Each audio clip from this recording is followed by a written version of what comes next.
Pyongyang, the capital of North Korea, is a city of grand avenues and imposing structures. It is a place where architecture serves as a powerful tool of state propaganda. The skyline is dominated by monumental buildings, each designed to project an image of strength and prosperity. Towering above them all is the Ryugyong Hotel, a 105-story pyramid of concrete and glass that has loomed unfinished over the city for decades. At 330 meters, it is the tallest building in North Korea, a stark symbol of the country's ambitions and its struggles. The Ryugyong Hotel is an unavoidable presence in Pyongyang. Its three wings, each 100 meters wide, converge in a pointed spire that pierces the sky. The building's sheer scale is intended to awe, a concrete testament to the supposed might of the Democratic People's Republic of Korea.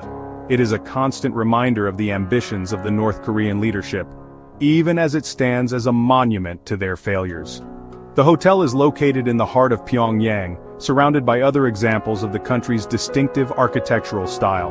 These include the massive May Day Stadium, the world's largest stadium by capacity, and the Arch of Triumph, modeled after its Parisian counterpart, but even larger.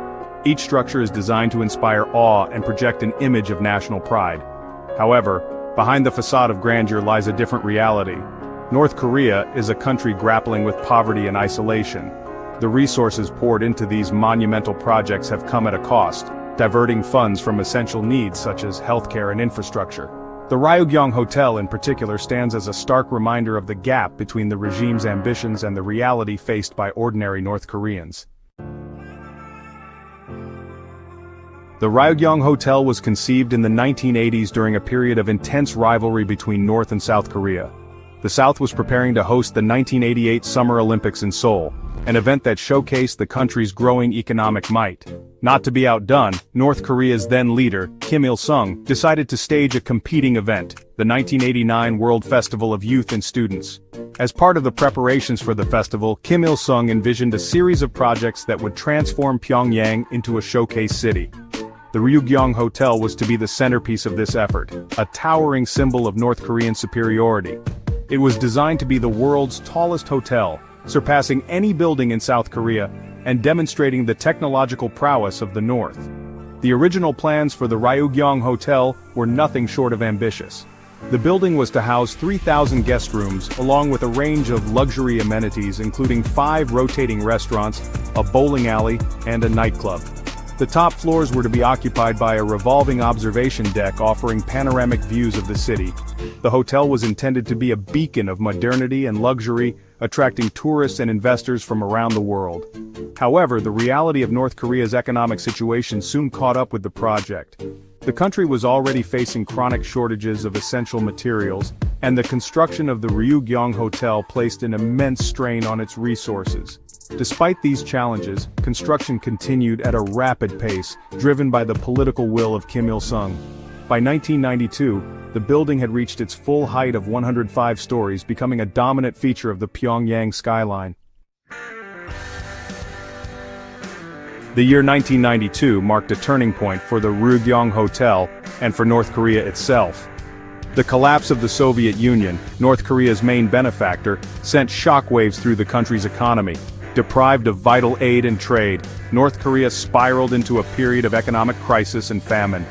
The construction of the Ryugyong Hotel, already facing challenges, came to a grinding halt. By the time construction was officially suspended in 1993, an estimated $750 million had already been spent on the project. The Ryugyong Hotel stood as a hollow shell, its exterior largely complete, but its interior unfinished. The building's concrete frame was exposed to the elements, and its windows remained empty sockets. The once gleaming facade was soon streaked with rust and grime. The unfinished state of the Ryugyong Hotel became a potent symbol of North Korea's economic woes. The country's leadership had poured vast resources into a prestige project, neglecting the basic needs of its people. The contrast between the hotel's grandiose ambitions and its dilapidated state served as a constant reminder of the regime's failures. For over a decade, the Ryugyong Hotel remained untouched, a concrete skeleton looming over the city. It became a source of embarrassment for the North Korean government, a visible reminder of the country's isolation and economic stagnation. Foreign visitors to Pyongyang were often struck by the incongruity of the massive structure, a symbol of decay in a city striving for an image of modernity. Section 4. A concrete shell. In the mid-2000s, there were signs of renewed activity at the Ryugyong Hotel. In 2008, the Egyptian company Orascom Group, which had invested heavily in North Korea's telecommunications sector, was contracted to complete the building's exterior. Work began on installing windows, cladding the concrete facade in glass, and adding a spire to the top. The resumption of construction was seen by some as a sign that North Korea was emerging from its isolation and seeking to attract foreign investment. There was speculation that the hotel could finally be completed and opened to the public, generating much-needed revenue for the cash-strapped regime. In 2011, the German hotel group Kempinski announced that it would manage the Ryugyong Hotel, fueling hopes that it would soon be welcoming guests. However, these hopes were short-lived. In 2013, Kempinski pulled out of the project, citing tensions on the Korean peninsula. The Ryugyong Hotel remained unoccupied, its interior still unfinished. While the exterior had been modernized, the building remained a concrete shell, its future uncertain. Despite the setbacks, the North Korean government continued to use the Ryugyong Hotel for propaganda purposes. In 2018, thousands of LED lights were installed on its facade, transforming the building into a giant display screen. The lights are used to display patriotic messages, images of North Korean leaders, and propaganda videos. The Ryugyong Hotel has become a stage for elaborate light shows, visible from across the city. These displays are intended to project an image of national pride and technological advancement, masking the reality of the building's incomplete state. The hotel has become a symbol of North Korea's ability to defy the outside world, even as it serves as a reminder of the country's economic challenges. Section 5. A beacon of propaganda. The Ryugyong Hotel stands today as a potent symbol of North Korea's complex relationship with the outside world. It is a testament to the country's ambition, its isolation, and the resilience of its regime. The building's unfinished state serves as a constant reminder of the economic challenges facing North Korea, while its use for propaganda highlights the government's determination to control the narrative about the country. Despite its incomplete state, the Ryugyong Hotel continues to fascinate and intrigue observers around the world. It is a source of endless speculation, with rumors circulating about its true purpose, its cost, and the challenges involved in its construction. The hotel has become a cultural icon, featured in countless articles, documentaries, and works of fiction. The future of the Ryugyong Hotel remains uncertain.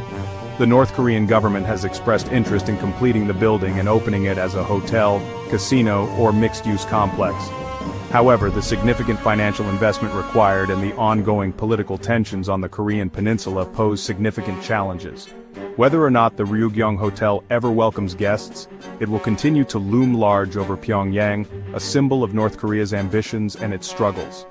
It is a reminder of the power of architecture to project an image, to inspire awe, and to serve as a canvas for propaganda. The Ryugyong Hotel, in its unfinished state, tells a story about North Korea that is both fascinating and deeply unsettling.